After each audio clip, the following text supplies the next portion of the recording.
Hey, what's up everyone? I wanted to let you guys in on a little conversation I've been having a lot here lately with folks, and that is the idea of the long game. Okay, I've been working on this for a few years now. I heard it on a podcast a few years ago. There's something that's always kind of stuck in my head, and I like to draw a little graph to kind of keep me on focus and give you guys a visual of what we're talking about here. So this is me kind of approaching my 4th decade. These are a lot of the patients I work with in my profession.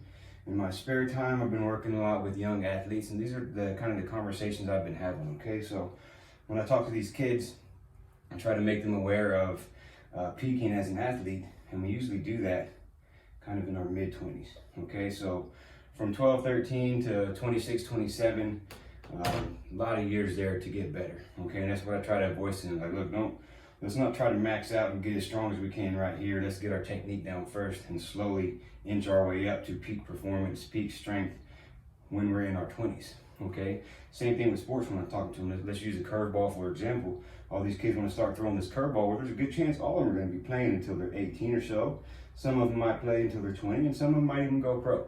Okay, so they got a lot of years left to perfect this curveball. And I tell them, look, if you don't have a great fastball and locating your fastball, you don't have a great changeup and locating that changeup, there's no reason to overuse the curveball, right? Practice it a few times, perfect the other two, and you have a lot of years to get to that curveball. And then more importantly is mistakes, right? It's hard as a teenager to look into the future, kind of zoom out. When you make mistakes, you're in that moment, and it's really frustrating. And just telling them, like, look, you're gonna make a lot of mistakes through these years. Don't get hung up on that one. Learn from it, let it go, and move on, you know. For me right here, for us, a lot of people in this age category, we gotta think about when we're here. You know, when I'm working with a lot of these patients, and these patients that I see in their late 60s, early 70s are very, very sick. They have a low quality of life, and it's because, a lot of times, not always, but it's because they didn't do the right things here, right? Their BMI was too high, their activity was too low, didn't take care of their joints. And that's what I want to caution you guys on. Like, if you have a BMI that's a little too much, let's work on getting that BMI down, getting your activity up. You know, nutrition, activity, those are real big right here. Let's work on some joint health. Posted a video today about hip health.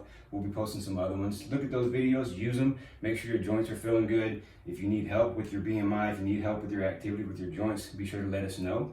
All right, and if you're already in this stage, I want to encourage you guys to start walking, start getting up out of chairs, trying to do that without using your arms. You know, using a walker if you need to, using somebody there with you if you're not safe. But let's get out, let's walk, let's move.